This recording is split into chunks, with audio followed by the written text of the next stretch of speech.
Bonjour messieurs, dames, ici Éric Leray de l'émission Occident. Aujourd'hui, j'ai le plaisir de vous accueillir avec une belle lumière, un beau soleil, donc c'est le temps des cabanes à sucre. Alors, nous allons parler aujourd'hui du Parti populaire canadien. On a parlé bien sûr du Parti conservateur en faisant l'interview de la biographie de M. Tétu d'Éric Duhaime. On a reçu aussi une personnalité d'André Valiquette pour parler du programme. Mais cette fois-ci, on va parler du plutôt national, c'est-à-dire, vu l'actualité, on s'est dit que c'était peut-être plus intéressant de pouvoir avoir des personnalités intéressantes. Alors là, on a de la chance parce qu'on a Daniel Brisson.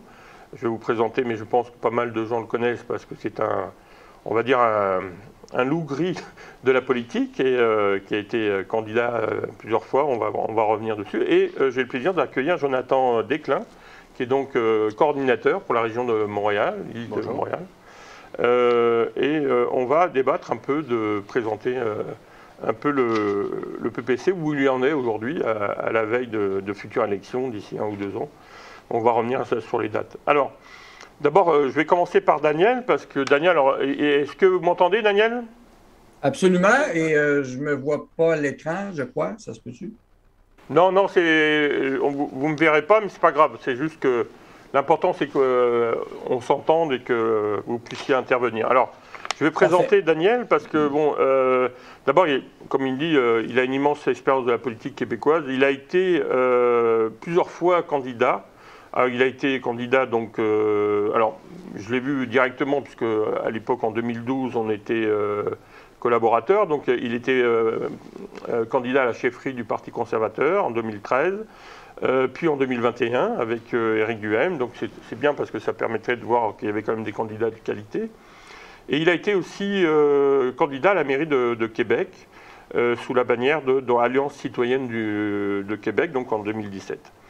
Alors il faut savoir qu'il a contribué à la fondation du Parti conservateur du Québec, mais il a été aussi candidat pour le PPC, donc le Parti populaire canadien. Dès le départ, il a été un des cofondateurs, on va dire. Voilà. Alors c'est une personne avec une grande expérience politique et qui travaille dans l'informatique. Et il a un diplôme de sciences politiques. C'est peut-être pour ça qu'il adore la politique, mais bon, vous verrez qu'il a aussi une envergure internationale parce que le PPC a le droit de s'occuper de ces affaires-là. Alors, Jonathan, vous êtes... peut-être que je vais vous laisser vous présenter. Dans un premier temps, vous venez de quel monde professionnel et qu'est-ce qui vous a amené à vous investir en politique? OK. Moi, à la base, je suis militaire. Ma plus grosse carrière était ça en Belgique. Je viens de Belgique. Puis, j'ai commencé en politique, justement, il y a 2 ans, là, en entendant Maxime Bernier qui parlait pour nos droits et libertés. C'est ce qui est venu me chercher, parce qu'avec tout ce qui se passait, c'est la seule politique, quand on regarde bien, quand on va chercher un peu plus profondément, là, quand on regarde un petit peu entre les lignes et sa ligne de conduite, qui se bat vraiment pour le peuple. À un certain moment, on a des politiques, puis on ne va pas parler de corruption et tout ça, mais les gens font de la politique pour l'argent, et plus par conviction politique. Puis c'est ce qui m'a amené à aller justement au Parti populaire et à m'investir un petit peu là-dedans. Vous pensez que Maxime Bernier est le meilleur candidat? Disons on sent quand même que c'est, même si on n'est pas d'accord avec lui, que c'est un homme honnête et qui s'investit corps et âme. C'est ça, comme je le dis, c'est un homme qui... Parce que le problème, à l'époque actuelle, on a trop de politiquement correct. On ne peut plus appeler un chat un chat, on ne peut plus dire la vérité, on doit tourner tout de façon à ce que tout semble correct et ainsi de suite. Puis Maxime remet un petit peu les choses dans le droit chemin, on va dire. Là. Il se bat pour que la politique redevienne un pouvoir plus pour le peuple, que les gens ont plus de droits et un petit peu moins pour les gens qui gouvernent, entre guillemets. Là. Alors vous avez été ancien candidat de la Pointe de Ligne, donc, et vous êtes, comme je l'ai dit en vous présentant, coordinateur régional pour la région de Montréal. Alors d'abord, dans un premier temps, quel est votre souvenir de cette candidature? Comment vous avez vécu ça? L'entrée en politique, est-ce que vous gardez de bons souvenirs? Très bon, très bon. Mais comme je le dis, ça a été ma première expérience, puis ça a été une Faire découverte. du porte-à-porte et Oui, c'est ça. Là, obtenir les signatures, tout ça. c'est ça. Moi, j'ai tout fait, entre guillemets, seul, parce que porte-à-porte. Puis ce qui a été très intéressant, justement, en parler aux gens en fonction de leur point de vue, de leur demander qu'est-ce qui se passe, le pourquoi ils votaient pour tel parti et pas l'autre. Puis j'ai réussi à en reconvertir un ou deux en expliquant, bien, surtout pour la désinformation qu'il y a eu sur le PPC, justement. Beaucoup de gens me disaient, mon voisin qui habite juste en bas de chez moi, justement, est travailleur social pour l'immigration. Puis il me disait, vous êtes contre l'immigration. Puis je lui ai parlé, je lui ai dit, non, non, non. Je dis, écoute bien, là, on n'est pas contre l'immigration, on est pour une immigration plus contrôlée, plus checkée. Regardez, c'est sûr qu'il y aura toujours des gens qui vont immigrer chez nous parce qu'ils ont besoin dans la détresse, et ainsi de suite. Puis quand on prend des autres personnes de travailleurs qualifiés, bien, il y a des examens d'entrée et ainsi de suite. Donc, on n'est pas contre, mais on n'est pas une église non plus où on laisse les portes ouvertes, puis ainsi de suite, puis prendre des gens en charge. Donc, il y a les deux. Là. Il y a des gens qui doivent être aidés, puis il y a des gens qui rentrent pour travailler. Donc, et en parlant avec lui, au début, c'est ça qui m'a fait rire. J'ai été chez lui pour qu'il signe juste. On a besoin de 150 signatures pour pouvoir déposer notre candidature. Il n'a pas voulu signer parce qu'il dit non, j'étais contre. 6 semaines après, il m'a dit, regarde, j'ai voté pour toi.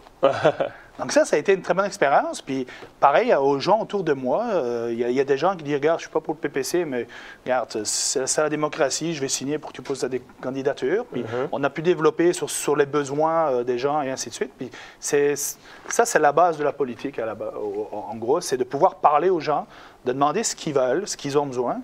Puis moi, je suis quelqu'un de la population, je vais dire, normale. Puis il faut se battre pour ça. C'est ça. Alors, Daniel, mon cher Daniel, alors, Oui. vous allez nous donner un petit peu un aperçu de l'état du parti, où il en est en ce moment-là. Oui, bien, suite aux élections de 2021, le parti a connu une croissance. Nous étions donc c'est un parti donc, que Maxime a fondé en 2018. J'étais un des membres, qu'on dit fondateur, mais je n'ai pas fondé le parti. Donc, c'est vraiment Maxime et un groupe qui l'a fait. Il a quitté donc le Parti conservateur du Canada pour le faire. Et c'est tout à son honneur d'avoir fait ça. C'est un nouveau parti, donc depuis 2018. Et il y a eu une première élection, comme vous savez, en 2019. Je me suis présenté. On avait eu au total 1,6 %. Et ensuite, 2021, donc 2 ans après, une autre élection. Et cette fois-ci, on a eu près de 5 4,9 quelque chose, donc 5 ce qui est excellent. C'est la plus grosse croissance historique d'un parti politique au Canada. Et ça, bien entendu, les médias n'ont pas couvert. Et nous avions 311 candidats, 312 sur 338, parce que quand on parle de candidats, c'est d'un océan à l'autre, contrairement au Bloc qui, lui, ne présente que 75 candidats au Québec parce qu'il ne dépasse pas la rivière Outaouais. Alors, le défi d'un parti national, un vrai, c'est d'avoir des candidats d'un océan à l'autre, 338 au total. Donc, nous avons eu 5 ce qui permet un meilleur rendement pour les finances aussi du parti. Donc, une partie remboursement avec Élections Canada quand on dépasse le 2 Et la barrière du 4 dépassée, c'est que ça permet au PPC et à Maxime de participer au prochain débat. On tient à rappeler que le Parti vert du Canada, ça y a pris à peu près 30-35 ans pour avoir 6 Alors, nous, en 2 élections, on a 5 Et depuis l'élection, notre membership a quand même continué d'augmenter. Alors, il y a eu, comme vous savez, les mesures qui se poursuivent, mais il y a eu le Convoi de la liberté, bien sûr, qu'on a appuyé. Et puis, bien, d'autres membres se sont joints à nous. On s'est fait plus connaître. Alors, à chaque jour, actuellement, il y a des membres qui rentrent. Et nous sommes en mode préparation actuellement pour la prochaine élection qui va avoir lieu. Quand? Eh bien, ça ne sera pas dans 4 ans, parce que c'est un gouvernement minoritaire. Alors, personnellement, je prédis dans 1 an, la prochaine élection au niveau fédéral, donc probablement le prochain budget fédéral qu'il pourrait avoir. Mais techniquement, il pourrait aussi bien y en avoir une en novembre. Ça s'est déjà fait une élection fédérale en novembre. 1988, c'était au mois de novembre. Donc, tout est possible. Il y a une course à la chefferie du Parti conservateur actuellement. On verra si le ou la chef qui sera choisi aura les couilles de déposer une motion de non-confiance et surtout de voir si le NPD et le Bloc continueront à collaborer avec Trudeau. Donc, c'est le topo un peu du Parti populaire du Canada. Je suis personnellement coordonnateur du Québec pour le Parti populaire du Canada. Et on travaille chaque jour à recruter les futurs candidats. Alors, il y en a déjà près de 50 qui renouvellent avec nous le mandat automatique. D'autres qui regardent encore des opportunités et où, selon les raisons familiales ou d'emploi, il y a toutes sortes de conditions qui font que quelqu'un ne peut pas se représenter. Mais bref, c'est le recrutement des candidats qui est déjà débuté. Alors, on va être en avance par rapport à la dernière élection, où là, tout s'est fait vite, vite, vite. Et c'était une des élections les plus courtes de l'histoire aussi. C'était 35 jours, 35-36 jours. Donc, c'était un défi d'organiser tout ça très rapidement. Alors, sur l'île de Montréal, on compte à peu près 22 comtés, à peu près. L'île de Montréal, alors que sur l'ensemble du Québec, c'est combien? 75. Et quand on dit l'île de Montréal, en fait, c'est que comme Jonathan est coordonnateur, ce que j'appelle la région de Montréal, mais qui englobe 22 comtés, dont, entre autres, Longueuil et un autre. Donc, il y a 2-3 comtés comme ça, limitrophes du Sud, qui embarquent dedans. Alors, oui, Montréal a beaucoup de comtés. Et c'est pour ça qu'on voulait quelqu'un qui s'occupe aussi juste de Montréal. Puis ça, c'est un besoin qu'on avait. Donc, on a 3 associations régionales. Et donc, ce sont des communications pour faciliter la communication de tout ce monde-là. Et c'est un défi qu'on a actuellement. Mais je peux vous dire, c'est très dynamique actuellement. Les gens s'impliquent.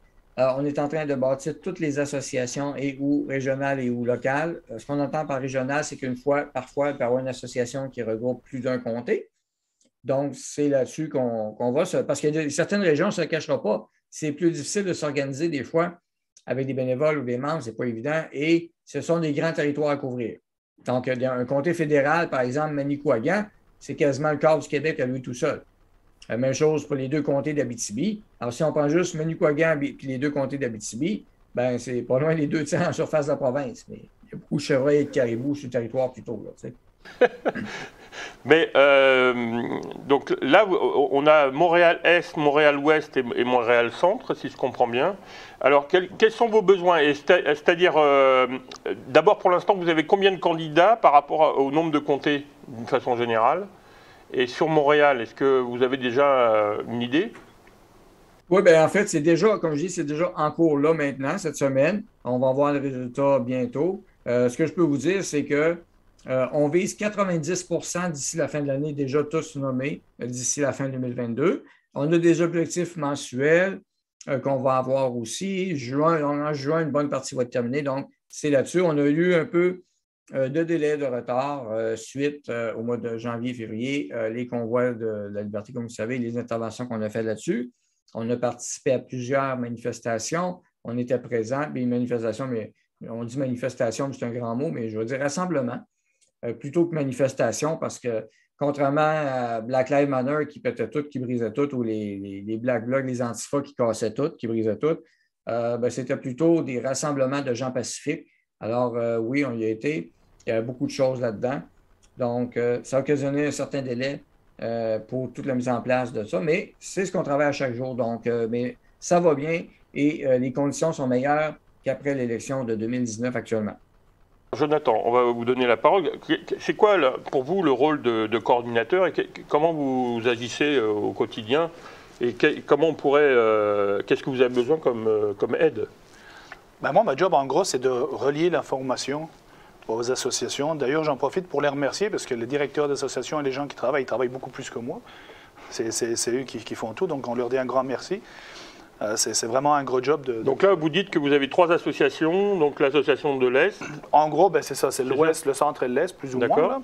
Puis, par contre, les associations ont beaucoup de circonscriptions à gérer. D'accord. Puis, comme je dis, ils font un gros travail, donc on les remercie. J'ai eu beaucoup, par contre, comme Daniel le disait, il y a beaucoup de personnes qui s'investissent de plus en plus. J'ai beaucoup de mails, des gens, je les remercie aussi, qui demandent qu'est-ce qu'ils peuvent faire. Ils veulent être bénévoles, ils veulent s'intégrer. Donc moi, je les renvoie dans les associations pour... justement, qu'ils puissent... Et vous sentez qu'ils sont écœurés, qu'ils ont envie de s'investir parce qu'il faut que ça change, quoi? Bien, depuis que je me suis mis candidat pour le PPC, j'ai commencé à recevoir beaucoup de mails de personnes en détresse. Puis ça, c'est triste. Des gens qui étaient désespérés, qui avaient peur pour leur travail, qui avaient peur de perdre toute leur vie. Puis avec toutes les mesures qu'il y a eu, on va parler de la pandémie plus, c'est des gens qui ont, du jour au lendemain, il y en a beaucoup qui ont tout perdu. Il y en a qui ont fait des faillites. Il y en a qui ont, malheureusement, on n'en parle pas assez, mais il y en a eu des suicides. La personne, justement, qu'on a retrouvée morte chez sa maman qui avait le gym à Québec, il n'y a pas de lien, soi-disant, mais c'est sûr que c'est une personne qui a perdu toute sa vie. Ça peut lui aider. Pour moi, le lien est facile à faire, mais oui. c'est des gens qui ont investi toute leur vie, que ce soit dans des restaurants, dans n'importe quoi comme commerce, puis du jour au lendemain, on leur interdit de travailler, ils perdent tout. C'est sûr que c'est pas facile, puis j'en ai eu beaucoup des messages de gens en détresse qui me demandaient est-ce que le Québec va suivre telle mesure, ou le masque, ou le pass, le ci, le là. Malheureusement, comme je leur ai répondu, c'est beaucoup le Québec qui est l'instigateur de de certaines mesures. Est-ce que par rapport aux autres provinces, est-ce que le Québec a été beaucoup plus dur dans ces... C'est sûr, ça a été la pire province au monde. D'ailleurs, je ne pense pas que dans le monde, il y ait eu un pays qui ait mis des restrictions pour le Nouvel An. Ça a été un des coups de marteau de M. Legault. Moi, j'ai un ami, par exemple, c'est un exemple, là, il avait rendez-vous à Québec avec toute sa famille chez son père pour le restaurant. Puis j'imagine les restaurants qui avaient réservé toute leur salle, qui avaient commandé toute la nourriture, tout. Puis la veille, c'était annulé. Ça a dû être une perte phénoménale pour ces gens-là. Je sais, il y en a qui ont réussi à tenir, mais il y a des édifices dans le Vieux-Port, ça fait 40, 60 ans qui étaient ouverts, qui sont connus depuis, qui ont fait faillite.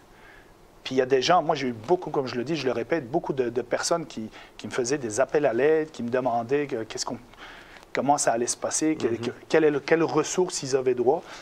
Puis malheureusement, Est-ce que vous pensez que le Parti populaire canadien est devenu le seul parti d'opposition face à ces dérives, disons, autoritaires? C'est la seule solution que le peuple canadien a pour l'instant.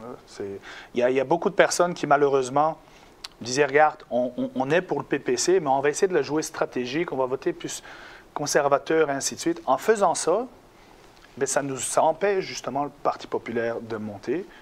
Puis regardez, c'est ce qui s'est passé aux élections. Il y a beaucoup de personnes qui ont agi comme ça, ça a fait diluer les votes, puis ça a fait que c'est resté pareil. On sent les mêmes dérives par rapport au Parti conservateur du Québec au niveau provincial. Il y a eu quand même, c'est historique, on est à 55 000 membres. Alors, il y a combien de membres au niveau national pour le Parti? Daniel, est-ce que tu peux nous répondre à cette question, savoir... J'ai pas le dernier chiffre, mais ce que je peux vous dire, parce que je regarde surtout le membership au Québec, mais ce que je peux vous dire, c'est des milliers, des dizaines de milliers à travers le pays, sinon plus. Donc, au Québec, c'est plusieurs milliers qu'il y a, puis à travers le Canada, donc je n'ai pas les chiffres de l'Ontario ou quoi que ce soit, mais dans l'ensemble, comme je dis, ça a grossi depuis la dernière élection. Ça, il y a une croissance. Donc, c'est des dizaines de milliers de membres, sinon plus, parce que maintenant, il y avait 100 000 que j'entendais. Le Parti populaire, est-ce que le Parti populaire canadien est devenu vraiment le seul parti d'opposition clair à Trudeau?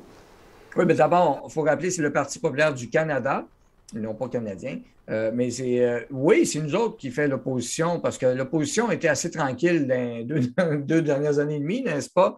Même dans le conflit ukrainien, ils sont tous one-way.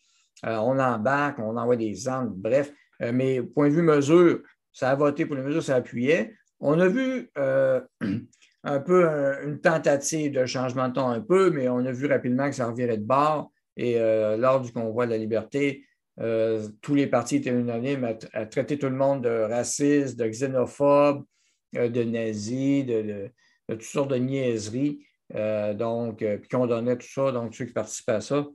Alors voilà, oui, on est devenu un parti, le Parti populaire du Canada de Maxime Bernier, une voix pour ceux qu'on essaie de faire taire, puis qu'on ne veut surtout pas entendre.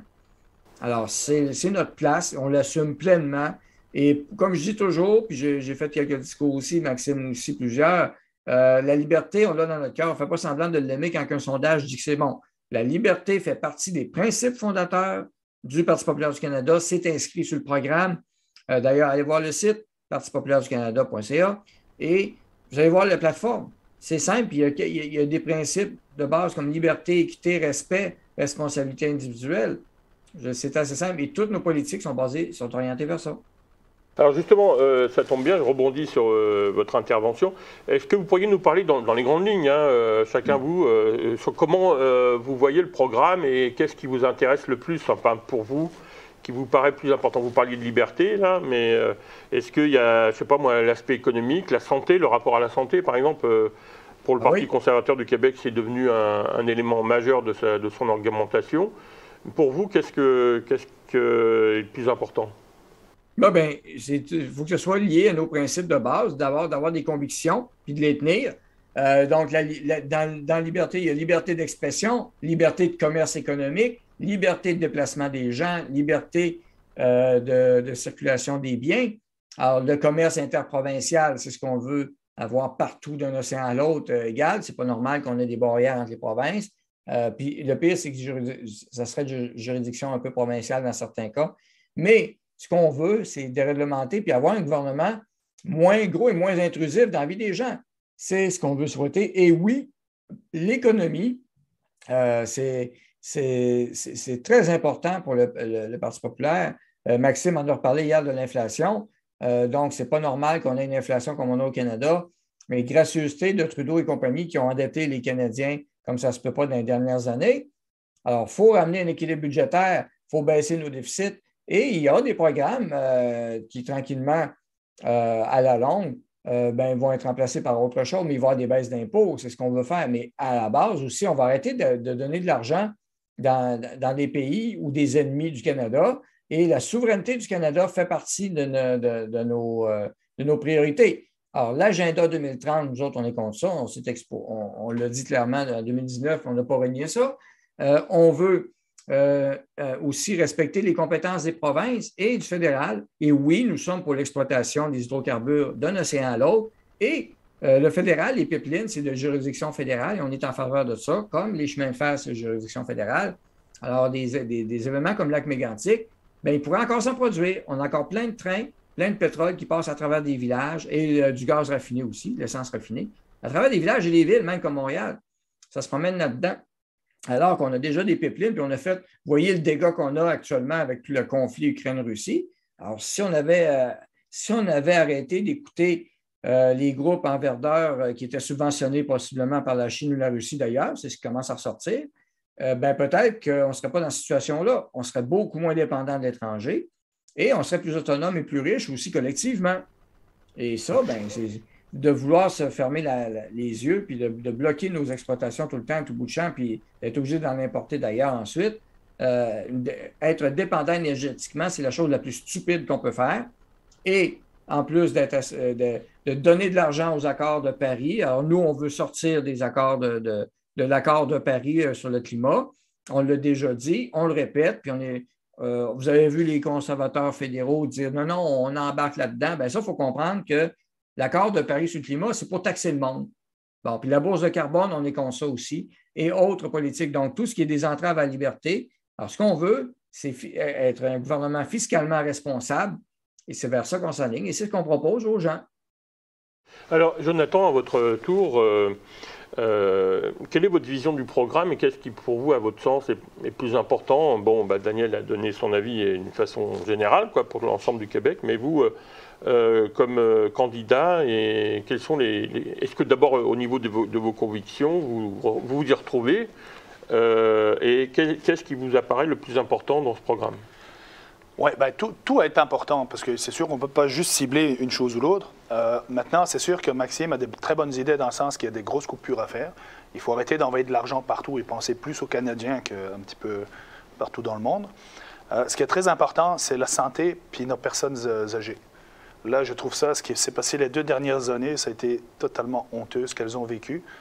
Ça fait des années, je vais parler plus du Québec, parce que je ne connais pas exactement ce qui se passe partout au Canada, mais surtout au Québec, ça fait des années. Enfin, moi, j'ai vu des vidéos de M. Legault en 2002, qui était ministre de la Santé. Les problèmes étaient les mêmes. Il n'y a rien qui a évolué d'ici jusqu'à date.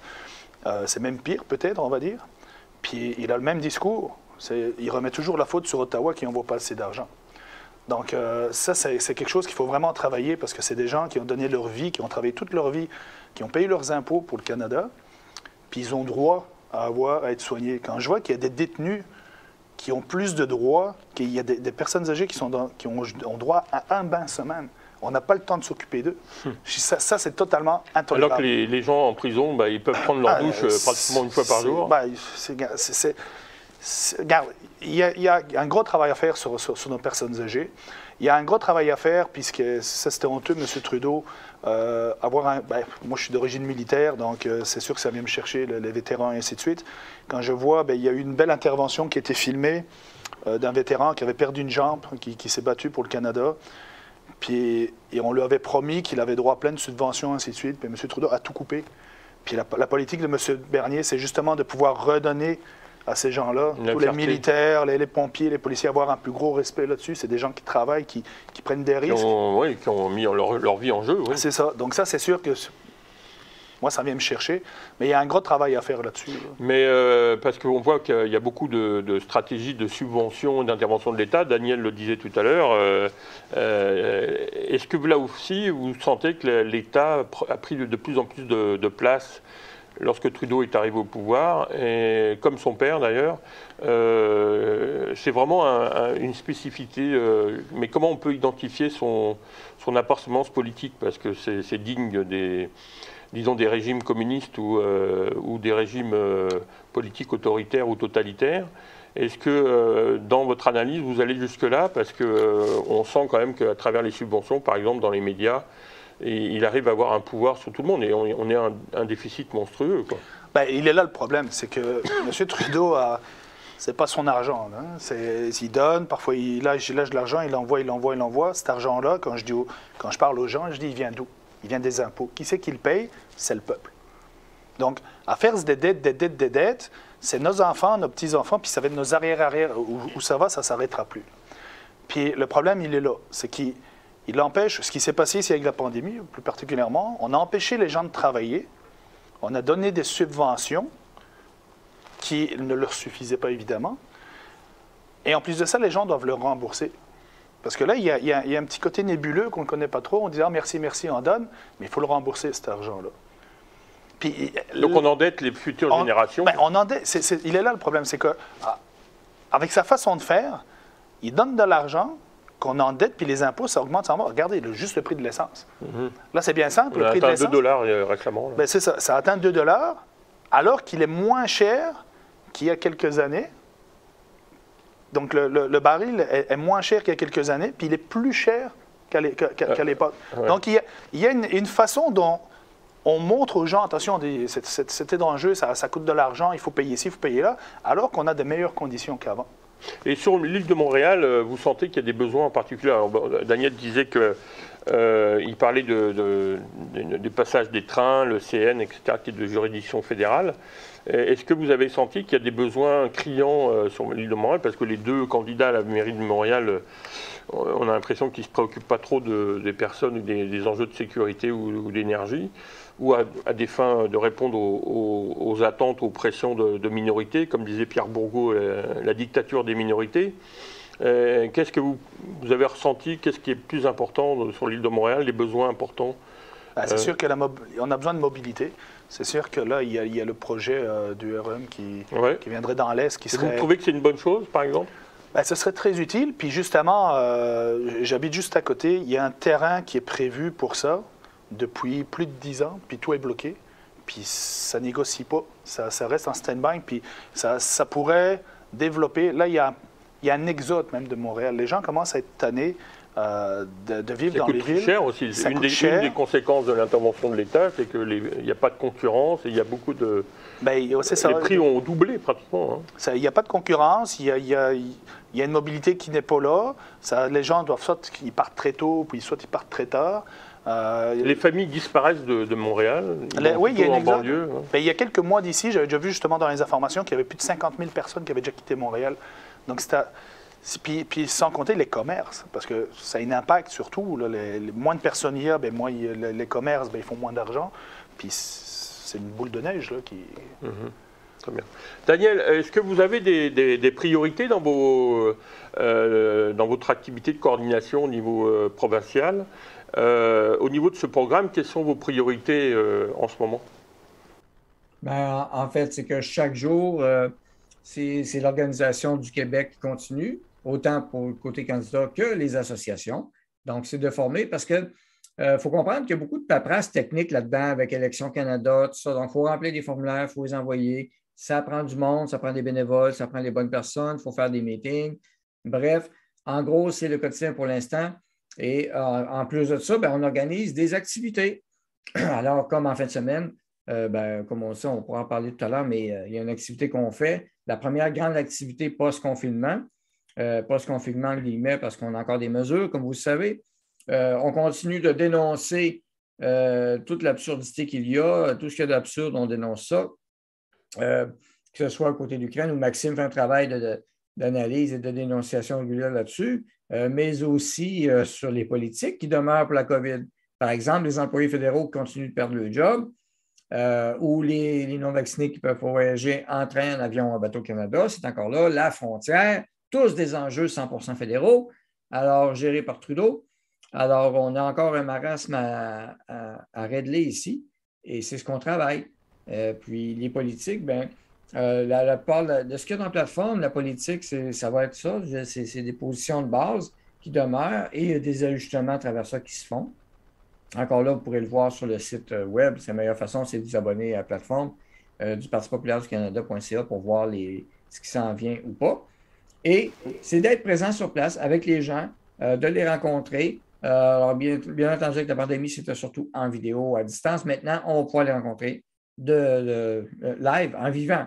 Alors, c'est une belle occasion qui se présente à nous, enfin, et qu'on va s'occuper de profiter. Et il y a une tournée que Maxime prépare, par exemple, pour le Nouveau-Brunswick, les Maritimes, au mois de mai.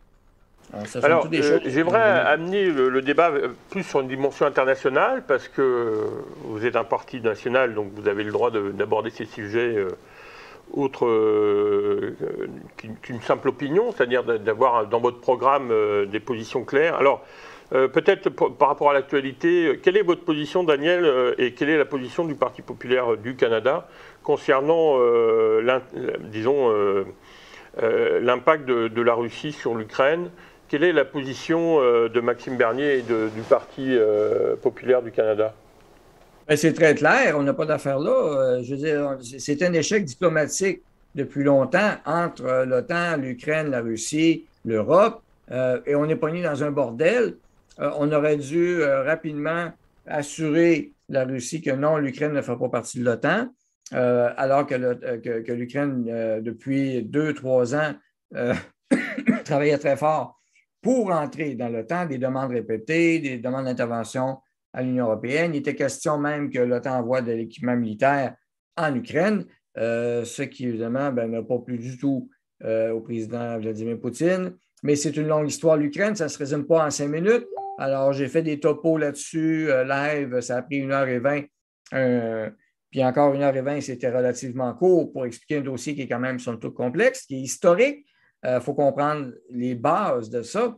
Alors, ce n'est pas qu'une invasion comme on pourrait le voir. Puis la Russie, ce qu'ils font, on est contre l'invasion de la Russie en Ukraine. On s'entend là-dessus. Là, on n'approuve pas aucune mesure d'attaque d'un pays souverain dans le monde, quel qu'il soit.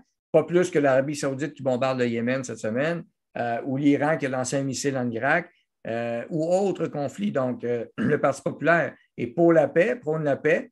On fait partie de l'OTAN, le Canada. L'Ukraine n'en fait pas partie. Alors, le Canada, on n'a pas d'affaire là. Et en plus, on le voit, on a lancé des sanctions très agressives face à la Russie.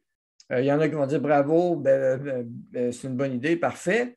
Mais ça commence à se virer contre nous, que ce soit sur le prix de l'alimentation, parce que oui, il y a un lien avec l'Ukraine et la Russie versus le marché du blé mondial qui a monté suite à l'invasion de la Russie, mais aussi le pétrole.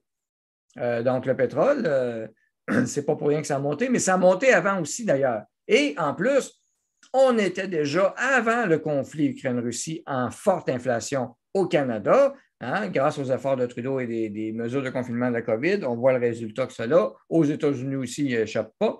Mais là, ça ne s'améliore pas. On augmente encore l'inflation. Le marché du pétrole, en plus, cette semaine, il y a une turbulence qui est venue. La semaine passée, ça avait commencé avec l'Inde qui l'a acheté de la Russie. Alors, ça avait fait redropper un petit peu les prix, déstabiliser, mais surtout, cette semaine, l'Arabie saoudite a vendu du pétrole à la Chine, une entente, mais qui s'est négociée en yuan. C'est la première fois de l'histoire que ça se négocie dans une devise haute que le dollar américain comme tel de l'Arabie saoudite.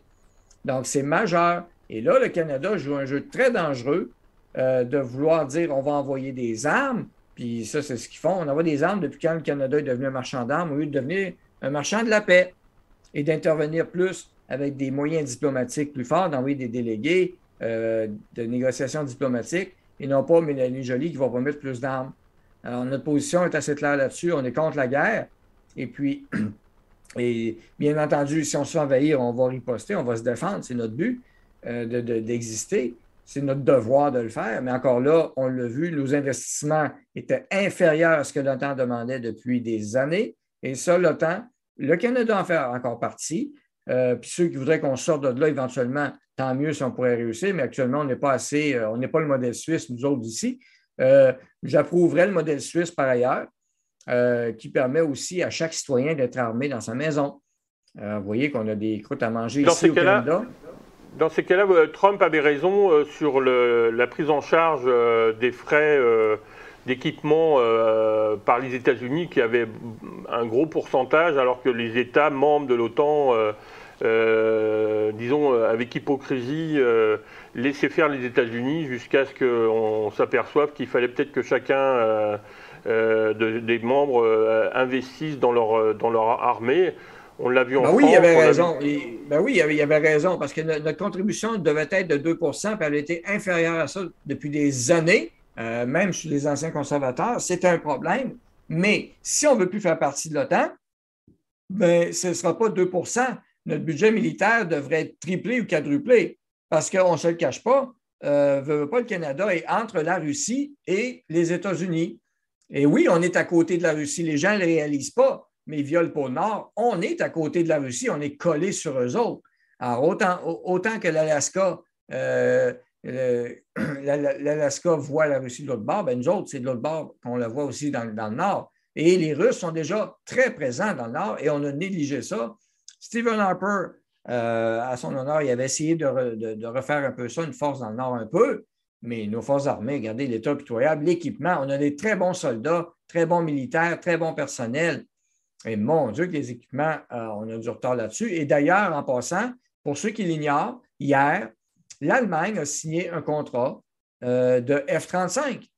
Alors, ils vont commander des 35 F-35 et aussi 15 Typhoon, 15 Eurofighter Typhoon pour remplacer le vieux Tornado qui sont un peu dépassés. Puis imaginez, les Tornados étaient un peu plus récents que nos F-18. Alors, eux autres aussi font partie de l'OTAN, l'Allemagne. Puis là, on tient à le rappeler, l'OTAN, c'est Organisation traité de l'Atlantique Nord. Mais l'OTAN, c'est supposé être défensif, pas agressif. Alors, le rôle que le Canada a joué là-dedans actuellement, ben ça peut... on dirait qu'il y en a qui cherchent la guerre. Là. Puis vendre des armes. Le conflit va se prolonger, désolé de vous le dire, mais la Russie, c'est quand même la deuxième armée la plus grosse de la planète, derrière les États-Unis. Alors, c'est très dangereux de jouer, de faire ce qu'on fait là actuellement. Très bien. Jonathan, comme ancien militaire, quelle est votre opinion sur ce qui se passe en complément de l'intervention de Daniel? Ben, comme Daniel le dit, l'Ukraine, c'est très complexe. Puis moi, je compare ça un petit peu avec ce que les États-Unis ont fait quand la Russie a voulu aller à Cuba. Donc, est-ce que Poutine a tort ou raison? Je ne débattrai pas là-dessus. C'est juste que c'est compréhensible, sa façon de faire. Je veux dire, on peut le comprendre. Maintenant, le Canada... Parce qu'il y a eu des accords quand même, pour rappeler qu'il y a eu des accords... Ben c'est ça, l'Ukraine devait rester indépendante, c'est très complexe. L'OTAN ne devait pas augmenter ses membres, mais alors qu'ils n'ont pas arrêté d'augmenter ses membres. C'est ça, donc est-ce que Poutine a tort ou raison? Je ne dirais pas oui ou non, mais moi je comprends sa façon de faire, parce que les Américains ont fait la même chose avec Cuba, il faut essayer de se le rappeler. Maintenant, est-ce que le Canada, comme Daniel le dit, n'a rien à faire là? Alors pourquoi tu envoies de l'argent? Pourquoi tu enverrais des armes? Parce que c'est dire non, on n'y va pas, mais sur le côté, underside, on fait. Donc c'est pas honnête. C'est comme si on dit quelque chose, puis on fait quelque chose en dessous de la table. Puis ça change une tradition. C'est vrai, Daniel l'a rappelé, le Canada est créateur des casques bleus. Donc vous, militaire, vous étiez dans cette tradition, peut-être indirectement, mais vous étiez l'héritier de cette tradition qui était plutôt d'une armée de paix plutôt qu'une armée de guerre. C'est ça. Mais il faut prévoir les deux, bien sûr. On est là, oui, mais on est là pour maintenir la paix. Donc moi personnellement, j'ai fait l'ISAF 21, j'étais en Afghanistan. Comme je le dis, j'ai été là-bas pourquoi? Pour maintenir la paix, pour que moi, mes amis, ma famille, enfin toute l'Europe, tout ça, qu'on vive en paix, pour qu'il n'y ait pas des attentats, parce que là c'était sur un terroriste et ainsi de suite, c'est autre chose, mais pour vivre en paix. Donc la base, elle est là. Donc je pense qu'il aurait dû avoir des négociations plus avant qu'on puisse en arriver là. Parce que je pense que Poutine a quand même bien dit, ça fait des mois qu'il en parle, faites pas ci, faites pas là. Plusieurs années même. C'est ça. Donc, sorti publiquement pour dire que finalement, finalement, il allait plus y aller sa neutralité, là. Il ne voulait plus adhérer à l'OTAN. Là, il le dit cette semaine. Peut-être qu'on va trouver peut-être une solution de sortie de crise. Bien, c'est dur à dire parce qu'il a demandé aussi, paradoxalement, à ce que l'OTAN, les pays alliés, mettent une zone d'exclusion aérienne, ce qui serait aussi une aberration et une attaque. Et John Pasky, cette semaine, à la Maison-Blanche, a eu l'air folle un petit peu, elle s'est sauvée vite de la conférence de presse, parce que là, ils sont fourrés pieds d'un plat, ils vont envoyer des drones d'attaque. C'est écrit « attaque drone ». Et là, elle dit que c'est pour la défense. Mais là, tu as le mot « attaque » dans le mot « drone ». Alors, je ne suis pas sûr que si un drone d'attaque tire un véhicule russe en territoire russe ou même ukrainien, que toi, c'est pas parce que tu dis que c'est de la défense que Vladimir Poutine va être obligé d'accepter que c'est de la défense, vous comprenez? On joue un jeu très dangereux. On ne joue pas avec des allumettes et une chandelle. On joue avec un... Là, on commence à jouer avec 3, 4, 5 bâtons de dynamite, qu'on allume la mèche dans notre main, puis on tient ça en attendant de voir ce que ça va faire la mèche. Pour conclure, peut-être, le Parti conservateur canadien, que devient-il et pensez-vous que le Parti populaire du Canada va prendre sa place parce qu'on sent bien que dans des positions économiques, culturelles, enfin, les positions sont plus claires. On a vu avec le départ de O'Toole, il y a un vrai problème de leadership depuis le départ de Maxime Bernier. Qu'en pensez-vous, pour conclure? Ça va être le choix de chef. Ils sont en train de choisir un chef. Nous, la porte est ouverte pour tous les conservateurs qui vont être déçus, qui vont l'être encore. Alors, c'est pas fini. Donc, bienvenue à vous autres. Et même si vous êtes déçus tout de suite, venez-vous-en nous rejoindre. Jean Charest, là, ça sera le choix. That's it. Ça les regarde. Nous, nos positions sont claires. Puis, on est de droite à assumer du gros bon sens, finalement, je dirais. Là, on est le parti du gros bon sens au Canada. Maintenant, c'est à nous à travailler fort pour que notre message soit expliqué partout et qu'on le dise aux gens c'est quoi notre message, qu'on l'expose, puis qu'on l'explique et qu'on continue de faire ce qu'on fait là, de recruter des membres et 1 par 1, 10 par 10, le message va se passer et on va encourager, on le fait déjà, on encourage tous les médias alternatifs parce que, comme vous savez, on est pour l'indépendance des médias. Les médias ont déjà joué le 4e rôle, le 4e pouvoir, mais maintenant sont devenus seulement des propagandistes collaborateurs de l'État, du message de l'État. Et le gouvernement conservateur actuel, puis même dans la chefferie actuellement, ne veulent pas remettre ça en question. Alors, tant pis pour eux, ils veulent garder ça de même, et nous, ce n'est pas la voie, donc ce sera aux gens aussi à choisir. Est-ce qu'ils veulent du changement un jour? Est-ce qu'ils veulent enfin pouvoir voter pour quelque chose et non pas juste contre Trudeau? Est-ce qu'il y a une stratégie de rapprochement avec le Parti conservateur du Québec, parce que vous semblez quand même avoir les mêmes positions sur certains points? Qu'en est-il de cette stratégie éventuelle? Il n'y a pas de stratégie comme telle. On a des membres du parti qui font partie du Parti conservateur du Québec, même certains candidats, tout simplement. Puis eux autres, de leur bord, il n'y a rien entre les deux d'officiel, ni d'officieux. Il n'y a pas de stratégie comme telle. C'est sûr qu'on se connaît. Puis on approuve l'opposition générale, bien entendu. Tout ce qui a du bon sens, qui est pour enlever l'État un peu tranquillement, pas vite, enlever l'État des pattes des citoyens puis des entraves, bien, c'est sûr qu'on va appuyer ça. Mais nous, notre cheval de bataille, c'est le fédéral aussi. Je suis impliqué directement au provincial aussi, bien entendu. Le Parti conservateur du Québec, je suis encore membre. Alors, on suit ça de près. Puis on souhaite que ça va réussir à tasser la CAQ, bien entendu. Là, sans dire qu'on a un parti pris, mais c'est sûr qu'on a une grosse préférence pour Éric Duhaime et le Parti conservateur du Québec actuellement. Alors, bien, Jonathan, peut-être aussi pour conclure, au niveau de l'île de Montréal, est-ce qu'il y a vous constatez aussi qu'il y a beaucoup de membres qui sont autant du Parti conservateur du Québec que du Parti populaire du Canada? Oh, mais c'est sûr que tous ceux qui adhèrent au Parti populaire du Canada, pour le provincial, vont voir Éric Duhaime. Ça, c'est clair. L'inverse aussi, je suppose, là, mais c'est sûr que Éric Duhaime a fait pas mal de vidéos, pas mal justement par rapport à la pandémie. C'est sûr qu'il était cherché pas mal de membres là-dedans. Là. Ouais, c'est historique, 55 000 membres. Oui, mais je pense qu'il est temps que les gens... Moi, je dis plus, c'est même pas les Québécois, réveillez-vous, c'est sortir du coma à certains moments, là, parce qu'il y a tellement d'incohérences, d'injustices, de discrimination. Comme Daniel le disait, le fait qu'on ne peut toujours pas voyager, qu'on ne peut pas prendre le train, alors qu'il n'y a plus de place, je pense, dans le monde entier, je pense que tout le monde a enlevé le pass sanitaire, mais on ne peut pas voyager. Donc... Mais est-ce qu'il y a une habitude, vous parliez d'endormissement, mais est-ce que les Québécois ne sont pas habitués aussi à une intervention de l'État qui vient, disons, protéger par rapport à toutes sortes de mythes ou de dangers potentiels?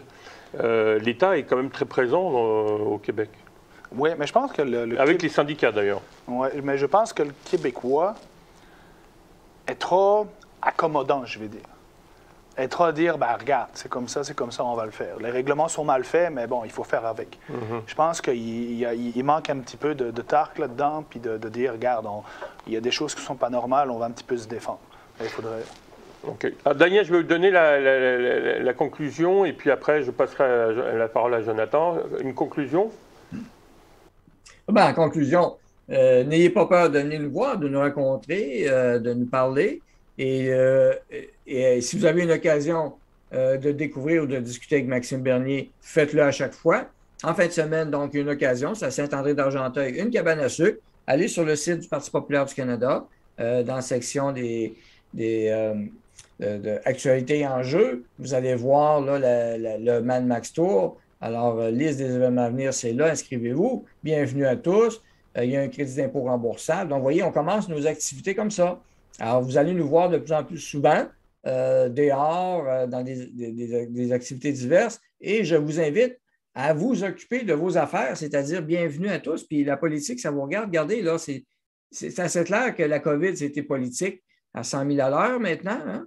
Alors, vous le voyez, c'est ça. Ça prend des gens, à un moment donné, qui veulent changer ça, qui veulent tasser ça, mais il faut remplacer les lois aussi. Il va falloir changer les lois, puis tasser les gens qui sont en place aussi. Éventuellement, c'est ce qu'on souhaite. Et d'offrir un choix aux gens, c'est ce qu'on travaille aussi à chaque jour. On se prépare et on est là.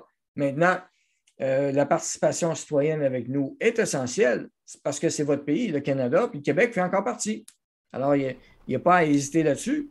Il y a un choix au Canada actuellement qui défend la liberté. Il n'y en a pas 10. Un seul parti, c'est le Parti populaire du Canada de Maxime Bernier, qui a des convictions pour les tenir debout. Laissez-moi vous dire ça. Pour les tenir jusqu'au bout. On va laisser notre invité en présence conclure. Je vais rappeler les coordonnées de la cabane à sucre pour ceux qui veulent y aller. Est-ce que vous avez prévu d'organiser des petites choses aussi dans quelques mois sur Montréal avec vos équipes?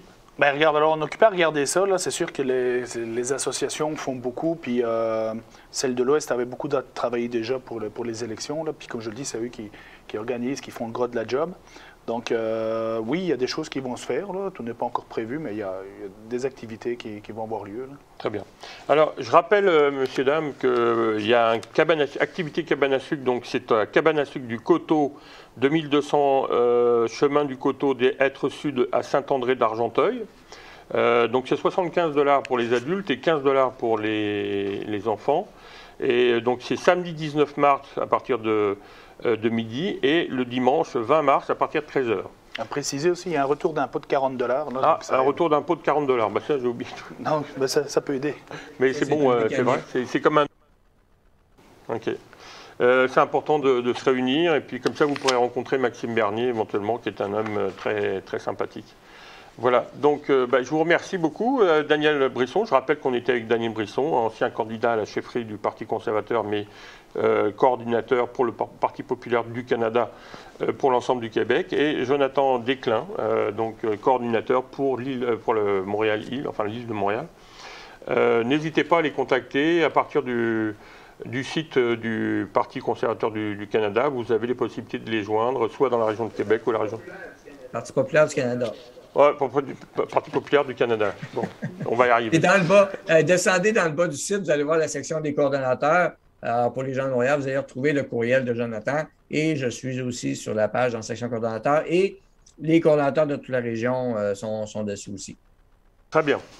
Ben, merci, messieurs, dames, pour votre attention et à une prochaine émission. Merci à vous.